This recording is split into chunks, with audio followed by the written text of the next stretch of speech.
నమస్కారం. మీ life style ఛానల్కి హృదయపూర్వక స్వాగతం. ఈరోజు మనం ఈ వీడియోలో ఆదిపరాశక్తి గురించి తెలుసుకుందాం. పురాణాల ప్రకారం ఆదిపరాశక్తి సర్వశక్తివంతురాలైన దేవత. శ్రీమద్ దేవి భాగవతం పురాణంలో ఈ సమస్త సృష్టి యొక్క మూలం, సృష్టికర్త, పరిరక్షకురాలు మరియు వినాశనకారిణి ఆదిపరాశక్తి అని చెప్పబడింది. త్రిశక్తులైన సరస్వతి, లక్ష్మి, పార్వతిని మరియు త్రిమూర్తులైన బ్రహ్మ, విష్ణు, మహేశ్వరులను సృష్టించింది అని చెప్పబడింది. ఆదిశక్తి అంటే ఏమిటి? త్రిమూర్తులను, త్రిశక్తులను ఎలా సృష్టించింది? సప్తమాతృకలు ఎవరు?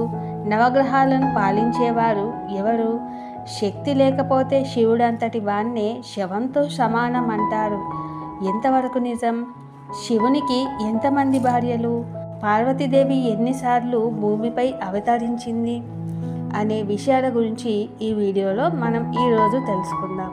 ఆదిశక్తి అంటే మొదటి శక్తి అని అర్థం. యావత్ సృష్టి పుట్టుకకు, వినాశనానికి కారణమైన శక్తి. ఈ శక్తిని 3 రకాలుగా విభజించారు: ఇచ్ఛాశక్తి, జ్ఞానశక్తి, క్రియాశక్తి.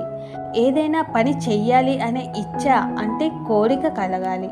అదే ఆ పని ఎలా చెయ్యాలి అని ఆలోచన చెయ్యడమే జ్ఞానశక్తి. తర్వాత కార్యాచరణ జరపడమే క్రియాశక్తి. ఆదిశక్తి ఏది సృష్టించాలి అన్నా ఈ 3 శక్తుల కలయిక తప్పనిసరిగా ఉంటుంది. ఈ సృష్టి మొత్తం ఈ 3 శక్తుల కలయిక వల్ల ఉద్భవించింది. ఒక సమయంలో ఆదిశక్తి తప్ప ఎవరూ లేరు. ఆమె శక్తి స్వరూపిణి. ఆమె మరో శక్తిని సృష్టించాలి అనే ఇచ్ఛ, కోరిక కలిగింది. కోరిక నుండి జ్ఞానం, జ్ఞానం నుండి క్రియ పుట్టింది. ఈ త్రిశక్తులే త్రిమూర్తులుగా అంటే ఇచ్ఛాశక్తి శివునిగా, జ్ఞానశక్తి హరిగా, క్రియాశక్తి బ్రహ్మగా ప్రతిరూపం చెందారు. ఈ విధంగా త్రిమూర్తులను సృష్టించి విశ్వ సృష్టిని ప్రారంభించింది. దేవి భాగవతం పురాణంలో ఆదిపరాశక్తి గురించి ఈ విధంగా ప్రస్తావించింది. ఆదిశక్తి త్రిమూర్తులను ఆమె దివ్య నివాసమైన మణిదీపానికి ఆహ్వానించినప్పుడు త్రిమూర్తులు ఆమెను 7 సింహాలతో కూడిన రత్నాల సింహాసనం కలిగిన రథంపై కూర్చోవడం చూశారు. ఆమె ముఖం కొన్ని కోట్ల నక్షత్రాలతో ప్రకాశిస్తుంది. ఆమెను త్రిమూర్తులు తమ నేత్రాలతో చూడలేకపోయారు.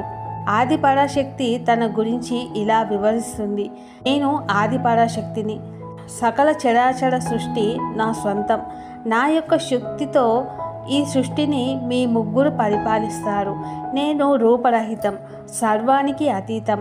అన్ని దేవతల శక్తులు నాలో ఇమిడి ఉన్నాయి అని చెప్తూ బ్రహ్మదేవునితో, ఓ బ్రహ్మ, ఈ విశ్వానికి సృష్టికర్త నీవే. జ్ఞానానికి, సంగీతానికి గుర్తించబడే నా రూపం శారదాదేవి నీ భార్య. నీ భార్యతో కలిసి ఈ విశ్వాన్ని సృష్టించు అని చెబుతూ శ్రీ మహావిష్ణువుతో, ఓ నారాయణ, ఎదురులేని రూపం లేని ఆత్మవి. నీకు రూపం లేకపోయినా రూపం పొందుతావు. ఈ విశ్వాన్ని సంరక్షించే బాధ్యత నీదే. ఈ సృష్టిలో జీవులను రక్షించడానికి నీవు వివిధ రూపాలను చెందుతావు. నీవే పరమాత్మవి. నా యొక్క మరొక రూపాంతమైన లక్ష్మీదేవి నీ భార్య. జీవం ఉద్భవించే సమయానికి ఈ విశ్వాన్ని పరిశీలించి పరిరక్షించే బాధ్యతలను నిర్వర్తించే బాధ్యత నీవు పొందుతావు అని చెబుతూ మహాశివునితో, ఓ రుద్ర, మూర్తిభవించిన నీ రూపం కాలగతికి చిహ్నం. నీవు రూపంలో లేనప్పుడు కాలం స్తంభించి నా యొక్క శక్తితో నీలో చలనం కలుగుతుంది. శక్తి ద్వారానే విశ్వ వినాశనానికి, దాని పునర్నిర్మాణానికి కారకుడవుతావు. మహాశక్తి అయిన నేను నీ భార్యను.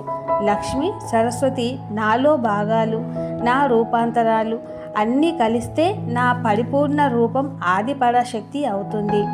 నీ జ్ఞానశక్తి వలన నా యొక్క అన్ని రూపాంతరాలను మించిపోతావు. అప్పుడే నేను నీ ఎడమ భాగం నుండి శక్తి రూపంలో అవతరిస్తాను అంటుంది. దేవి భాగవతం పురాణ ప్రకారం బీజమంత్రమైన క్లీంను జపిస్తూ శివుడు ఆదిశక్తిపై దృష్టిని కేంద్రీకరించి వేల ఏళ్ల కొలది ధ్యానం చేస్తాడు. శివుడు ఎడమ భాగం నుండి రూపాంతరం చెంది శివునికి ప్రత్యక్షమవుతుంది. దాంతో శివుడు అర్ధనారీశ్వరుడిగా, అంటే అతని శరీరం సగం పురుషునిగా సగం స్త్రీగా కనిపిస్తుంది. శివపురాణ ప్రకారం సృష్టి ఆరంభించడం లేదని బ్రహ్మదేవుడు శివుని కొరకు ధ్యానం చేస్తాడు. శివుడు తన తపస్సుకు మెచ్చి అర్ధనారీశ్వరుడిగా దర్శనమిస్తాడు. బ్రహ్మ అర్ధనారీశ్వరుని పూజిస్తాడు. దీనికి సంతోషించి శివుడు ఏం కావాలో కోరుకోమని వరం ఇస్తాడు. అప్పుడు బ్రహ్మ ప్రపంచాన్ని సృష్టించడానికి శక్తి అవసరం కాబట్టి తన నుండి శక్తిని వేరు చేయమని బ్రహ్మదేవుణ్ణి కోరుతాడు. అందువల్ల శివుడు బ్రహ్మ కోరిక మేరకు తన నుండి శక్తిని వేరు చేస్తాడు. వేరు చేసిన ఆ శక్తే ఆదిశక్తి మరో రూపమే దుర్గాదేవి. దుర్గాదేవిని ప్రకృతి అని కూడా అంటారు. దుర్గాదేవి సాత్విక, రాజసిక, తామసిక 3 గుణాలు కలిసిన ఆది పరాశక్తి యొక్క భౌతిక రూపము. బ్రహ్మ శివుని నుండి వేరు చేయబడ్డ శక్తితో సృష్టిని సృష్టించాడు. ప్రపంచ సృష్టి పూర్తి అయిన తర్వాత శక్తిని శివునితో ఏకం చెయ్యాలి అని బ్రహ్మ విష్ణువు నిర్ణయించుకుంటారు. ఎప్పుడైతే శక్తి శివునితో ఏకమవుతుందో అప్పుడే సృష్టి కదలిక ఏర్పడుతుంది. అందుకే ఆదిశక్తి అవతారం ఎత్తి సతీదేవిగా అవతారం చెందింది. దురదృష్టవశాత్తు సతి తన భౌతిక రూపాన్ని త్యాగం చేయవలసి వచ్చింది. దాంతో శివుడు సతిని కోల్పోయిన బాధతో ఈ భూలోకాన్ని వదిలి లోతైన ధ్యానంలోకి వెళ్ళిపోతాడు. అయితే ఆదిశక్తిని శివునితో ఏకం చెయ్యాలి అనే ప్రక్రియ ఆగిపోలేదు. ఈ భూమిపైకి శివుణ్ణి రప్పించడానికి మరియు శక్తిని శివునితో ఏకం చెయ్యడానికి ఆది పరాశక్తి పార్వతీదేవిగా అవతరించే ముందు హిమాలయ పర్వతరాజుకి ప్రత్యక్షమై తనను తాను పరిచయం చేసుకొని ఈ విశ్వాన్ని తానే సృష్టించానని తన దివ్య విశ్వరూపాన్ని చూపించి సృష్టి రహస్యాన్ని వివరించి హిమాలయ పర్వతరాజుకి కూతురిగా జన్మిస్తుంది.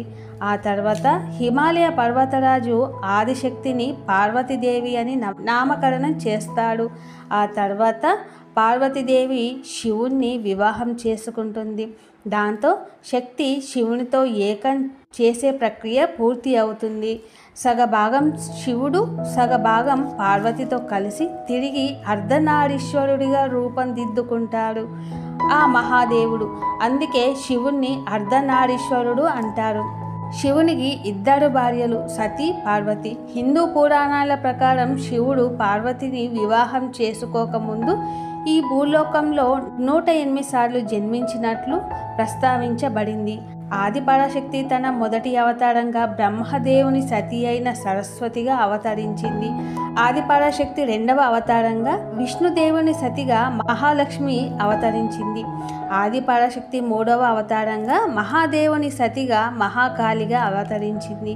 మహాకాళిని దుర్గాదేవి అని కూడా అంటారు. అలాగే సప్తమాతృకలైన బ్రాహ్మణి, వైష్ణవి, మహేశ్వరి, ఇంద్రాణి, కౌమారి, వారాహి, చాముండీల పుట్టుక కూడా ఆది పరాశక్తి నుండే జరిగింది. ఆది పరాశక్తి యొక్క అవతారాలు దక్షిణ భారతదేశంలో పలు ప్రదేశాల్లో పలు ఆలయాల్లో ఉన్నాయి. గ్రామీణ ప్రజలు అమ్మవారు గ్రామాన్ని రక్షించడానికి, ఊరి బాగోగులను రక్షిస్తుంది అని, రోగాలను నయం చేస్తుంది అని నమ్ముతారు. సంవత్సరానికి ఒకసారి అమ్మవారి జాతరని నిర్వహిస్తారు. మహంకాళి, కనకదుర్గ, లక్ష్మీదేవి, మీనాక్షి, గంగమ్మ, నూకాలమ్మ, కామాక్షి, ఎల్లమ్మ, పోచమ్మ మరియు ముత్యాలమ్మ, పోలేరమ్మ అని వివిధ రూపాల్లో పూజిస్తారు. ఈ రూపాలన్నీ ఆది పరాశక్తి రూపాలుగా చెప్పబడుతుంది. అంతేకాకుండా ఆదిశక్తియే నవగ్రహాలను నియంత్రిస్తుంది. అంటే ఆదిశక్తి తనను తాను భౌతిక, విద్య, మాయ శక్తులుగా విభజించి అవతారాలను ఎత్తింది. నవగ్రహాలు భౌతిక శక్తి నుండి, కాళి విద్యాశక్తి నుండి, యోగమాయ, మాయ, మహామాయ మాయశక్తుల నుండి అవతరించాయి. జీవులను రక్షించి పరమాత్మ వైపు నడిపించేలా చేశాయి. దుర్గాశక్తి నుండి విభజించబడ్డ నవదుర్గలు నవగ్రహాలను పాలించడమే కాకుండా వాటికి శక్తిని ప్రసాదిస్తాయి. శివపురాణం, విష్ణు పురాణం వంటి వాటిల్లో త్రిమూర్తులే గొప్పవారు అని, త్రిమూర్తులను ఎవరు సృష్టించలేదని, స్వయంగా ఉద్భవించారు అని, త్రిమూర్తుల శక్తి గొప్పదని ప్రస్తావించడం జరిగింది. కానీ ఆది పరాశక్తి అంటే ఎవరు, ఎప్పుడు, ఎలా జన్మించింది అని మాకు అర్థమయ్యేలా చెప్పండి అని మునులు మహామునులు అందరూ శ్రీకృష్ణుని వద్ద పురాణాల గురించి తెలుసుకున్న సుతుడిని అడుగుతారు. అప్పుడు సుతుడు ఇలా సమాధానం ఇచ్చాడు. ఈ ప్రశ్నకి సమాధానం ఎవ్వరు ఇవ్వలేరు. బ్రహ్మ, నారద మహర్షి వంటి గొప్పవారికి ఈ ప్రశ్న ఒక అయోమయంలోనే ఉంచింది. శ్రీ మహావిష్ణువు సకల శక్తులు కలిగినవాడు, సర్వంతర్యామి అని కొందరు భావించి పూజిస్తారు. మరికొందరు అర్ధనారీశ్వరుడు గొప్పవాడు అంటారు. వేదాల్లో సూర్యుడు పరమాత్మ కావడం వల్ల సూర్యుని ఆరాధించడం ఉత్తమం అని అంటారు. ప్రత్యక్షంగాను పరోక్షంగాను అందరూ శక్తిని మాత్రమే స్మరిస్తున్నారు. అతి సూక్ష్మ కీటకం నుంచి అతి విశాల విష్ణు స్వరూపం వరకు శక్తియే సర్వంతర్యామిగా వ్యాపించింది. కృష్ణుడు, శివుడు శక్తిమంతులే. అయితే వారికంటే ముందు ఉనికి గల, వారిలో అస్తిత్వం గల సర్వశక్తియే వారిని శక్తిపరులను చేస్తుంది. కావున శివుడు, విష్ణువు సృష్టికి ఆద్యులు కారు.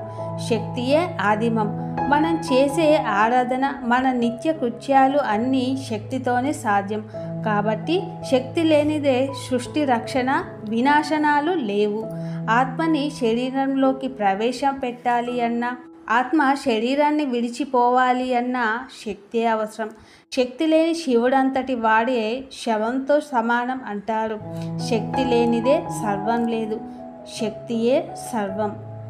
మీకు ఈ వీడియో నచ్చినట్లయితే లైక్ చేయండి, షేర్ చేయండి, సబ్స్క్రైబ్ చేయండి. మరిన్ని మంచి వీడియోల కోసం మన ఛానల్ని చూస్తూ ఉండండి. ధన్యవాదాలు.